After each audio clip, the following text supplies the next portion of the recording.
Hello students, मैं Mithilesh Gupta, associate professor political science. आज के इस लेक्चर में हम अमेरिकन संविधान में संशोधन पद्धति का अध्ययन करेंगे। कोई भी संविधान हम देखते हैं, समयानुसार उसमें परिवर्तन की आवश्यकता होती है और इस परिवर्तन की जो व्यवस्था है वो संविधान में की जाती है।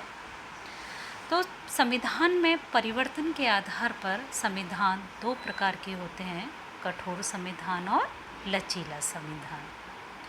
लचीला संविधान क्या होता है? जिसमें आसानी से परिवर्तन किया जा सके, यानी कि सामान्य कानून निर्माण की प्रक्रिया से जिसमें परिवर्तन किया जा सके। अमेरिका में क्या है, कठोर संविधान है अमेरिकन संविधान, जहाँ पर अमेरिकी कांग्रेस के द्वारा जिस प्रक्रिया के आधार पर सामान्य कानूनों का निर्माण किया जाता है, उसके आधार पर संवैधानिक संशोधन नहीं किया जा सकता। अर्थात संशोधन के लिए एक विशिष्ट प्रक्रिया का अनुसरण किया जाता है। तो इसलिए वहाँ का संविधान कठोर है कि न केवल 3/4 बहुमत बल्कि आधे से अधिक राज्यों की स्वीकृति भी आवश्यक, 3/4 राज्यों की स्वीकृति भी आवश्यक होती है। तो अमेरिका में अब तक मात्र 27 संशोधन अमेरिकन संविधान में किए गए हैं। तो संविधान में संशोधन की क्या पद्धति है, क्या विधि है, इसका अध्ययन हम करेंगे। अमेरिकन संविधान में जो है संशोधन प्रक्रिया जो है 5वीं धारा में उल्लेख किया गया है। संविधान की कुछ धाराओं को छोड़कर बाकी की धाराओं में संशोधन किया जा सकता है। तो संशोधन प्रक्रिया के 2 चरण वहाँ बताए हैं। पहला चरण है संशोधन की प्रस्तावना और दूसरा है संशोधन की पुष्टि। तो प्रस्तावना में क्या है, 2 प्रकार से की जा सकती, प्रस्तावित जो है संशोधन विधेयक 2 प्रकार से प्रस्तावित किए जा सकते हैं। पहला, जो कांग्रेस के दोनों सदन अपने 2/3 बहुमत से संशोधन का प्रस्तावित कर सकते हैं।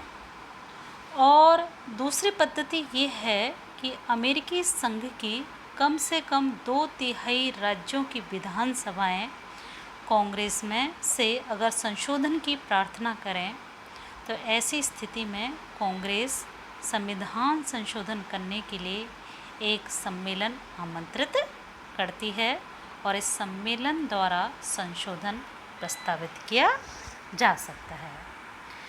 संविधान संशोधन का जो दूसरा चरण है वो है संशोधन की पुष्टि। संशोधन की पुष्टि के लिए भी 2 बातें आवश्यक हैं।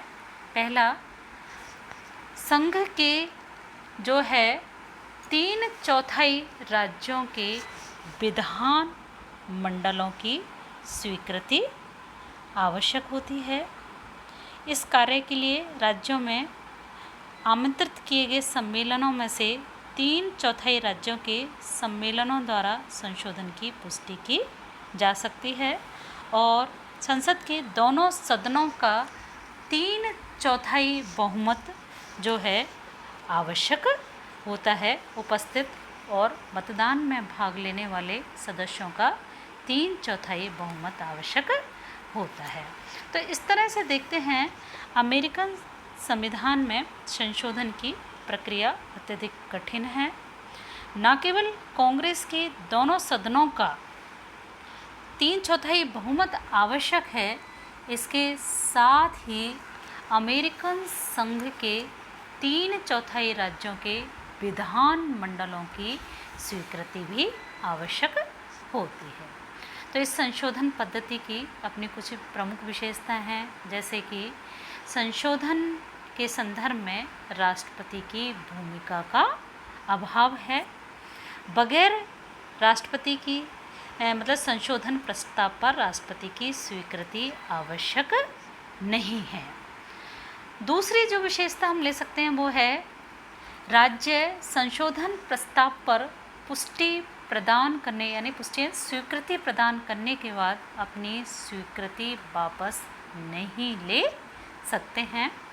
तीसरी जो बात है कि अमेरिका में यद्यपि राज्यों के लिए समय सीमा निर्धारित नहीं है कि कितने समय में उन्हें अपनी स्वीकृति प्रदान करनी है, किंतु कांग्रेस के द्वारा पुष्टि के लिए सीमा निर्धारित की जा सकती है, अन्यथा क्या होता है, यह अनिश्चित काल तक पड़ी रहते हैं, अनिश्चित काल तक ये पड़े रहते हैं। तो इस तरह से अमेरिकन संविधान जो है अत्यधिक कठोर है और यही कारण है कि संविधान लागू होने के इतने वर्षों के बाद भी अमेरिका में मात्र 27 संशोधन हुए हैं और अनेक बार इसी कारण अनेक बार इसकी आलोचना भी की जाती है संशोधन पद्धति की कि ये संशोधन प्रक्रिया जो है अत्यधिक जटिल है और केवल मात्र कुछ इकाइयां मिलकर किसी संशोधन प्रस्ताव को रद्द कर सकती हैं। साथ ही संशोधन की पुष्टि के लिए राज्यों पर समय सीमा का कोई प्रतिबंध नहीं है।